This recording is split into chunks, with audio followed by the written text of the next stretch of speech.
Hi, Gregg Perry, the historic preservationist. Welcome to our next episode talking about an easy chair. So, what is an easy chair? And this episode is going to be one of the ones we're going to start doing is what makes this object great? This object is not great because I made this object, but what makes this object great, whether it was a high quality reproduction, bench made, bespoke piece of furniture, or is it something from a period piece? So, what makes this great is great proportion, pleasing to the eye. And what makes an easy chair, this particular one that I have copied and done 20 some over the years, the last 35, 40 years, is the beautiful proportion. You look at this from any one of four sides, and you're going to get a multitude of angles. It's absolutely gorgeous to my eye, anyway. Maybe not everyone else.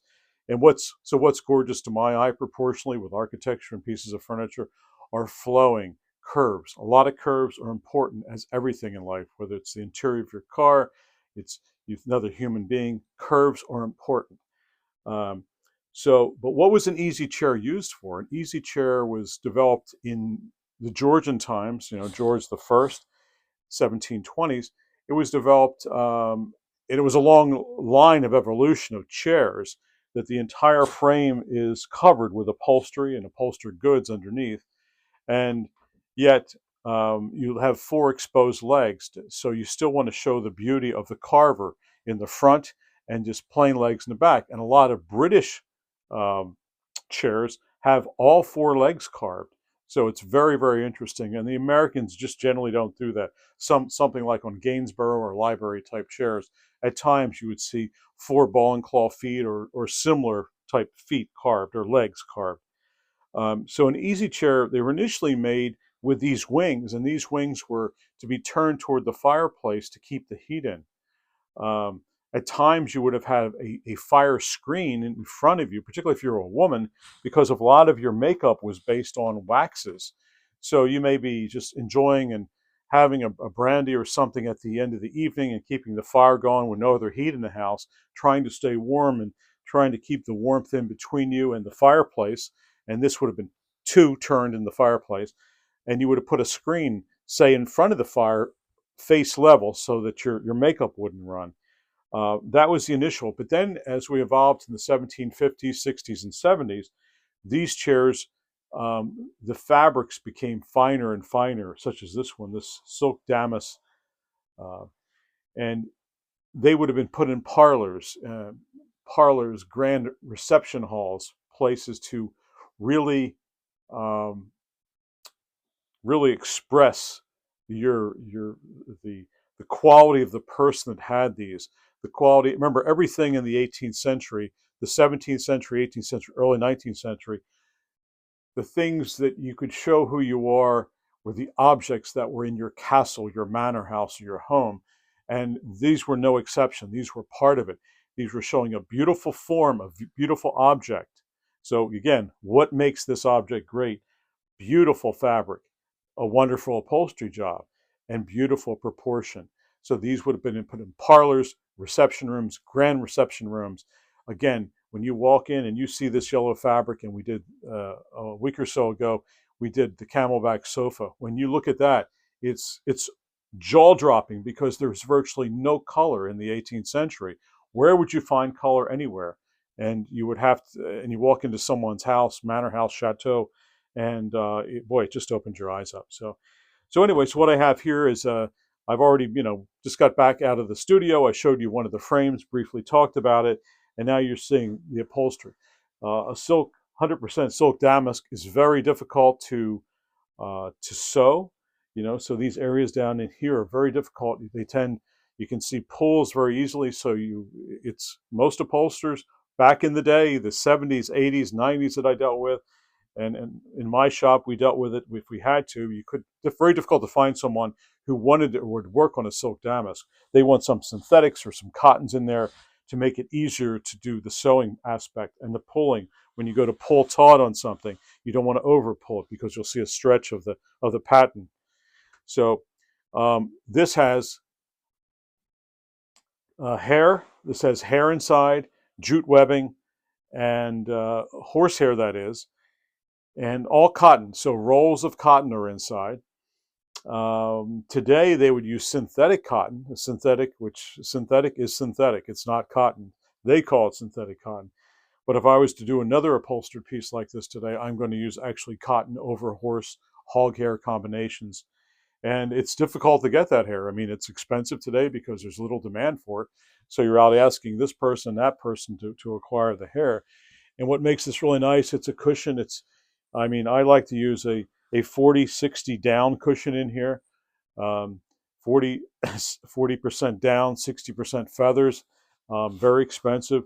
Just the cushion alone. You buy the cushion, or I would buy the cushion inside from a maker, and it's all custom. I provide the pattern that he must follow to make this cushion. I tell him the thickness of it and the degree of down and feathers inside of this. So I believe the last cushion I bought, about a year ago, was probably $250 for this one cushion inside, and then it comes back and we upholster it here in the shop. So, and it does have a zipper for removal for cleaning, or if you ever want to change the density or of not of the cushion. So that 40-60 gives you some buoyancy. If it was just all down, it's going to tend to sink and stay there, and you're going to have a belly here, and it's not going to rebound. So the feathers gives it a little bit of kickback. So and this whole chair was done with spit tacks. And but let's go back to what makes this type of object great, and particularly this one. But I just want you to look at, you're looking at the front of the chair beyond the beautiful full, like 38 or 39-inch repeat of the damask right here.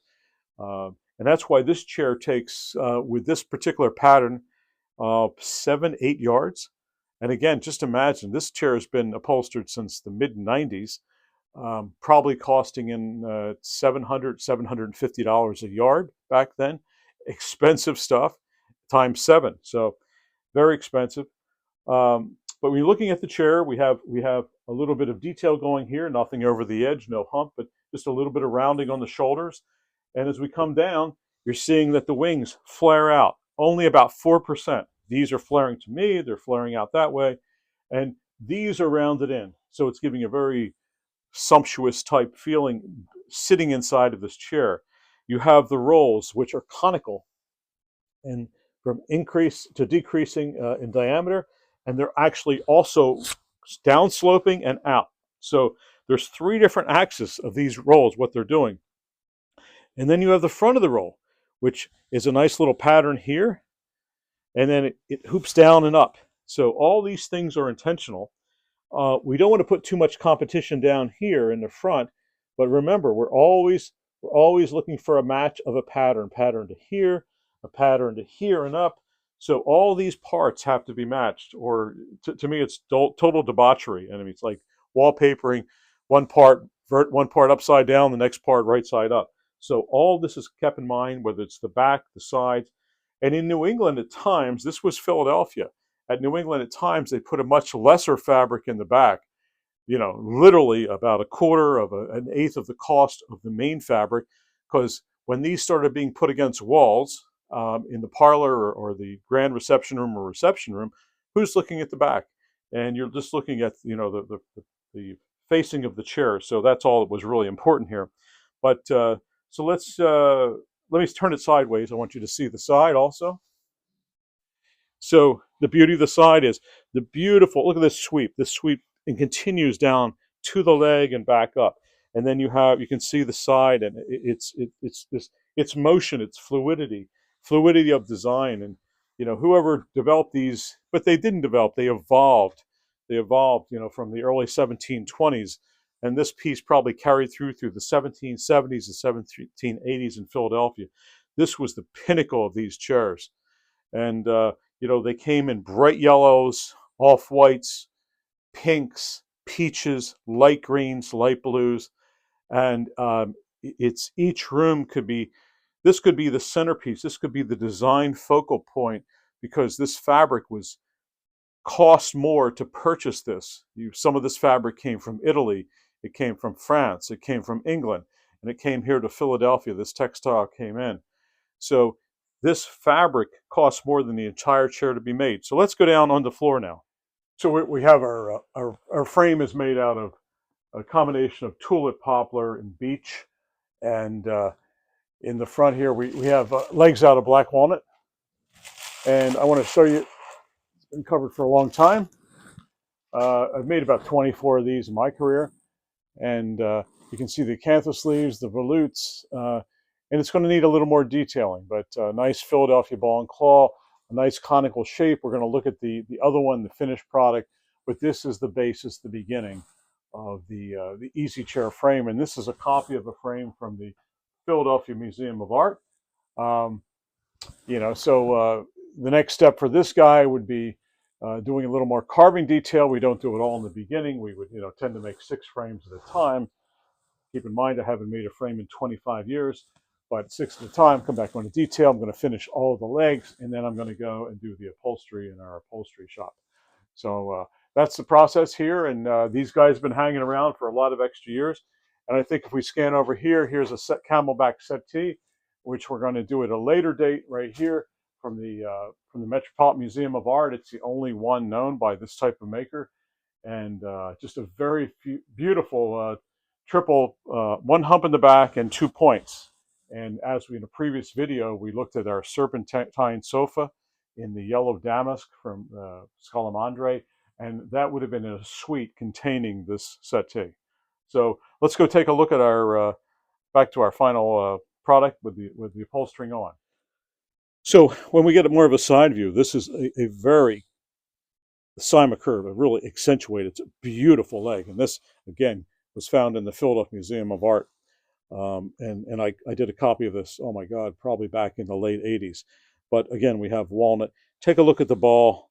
Up on top of the ball, the 3 talons up on top, heavily articulated knuckles sitting right on top of the ball. And these alleyways here are really gouged out well. Just a beautiful flowing. The acanthus leaves, in my eye, in my interpretation, is dripping. Just imagine, an individual or some kind of figure coming out of the swamp and coming out with the acanthus leaves there, and they catch on the knee and they're dripping and just flowing down the knee. And to me, that's what it's reminiscent of. And these are all done in shellac, but very sturdy. And this it terminates in a dovetail tenon here. It dovetails into the front, the curved front of the beach rail. So it's really vigorous. We can move this guy around for hundreds of years, drag it around, have people sit. And these things are like rocks. And just remember, though, this is like the airplane theory that you have on the wing. You have a very thin coating of metal on airplane wings. It keeps them light, but structurally they're like tanks.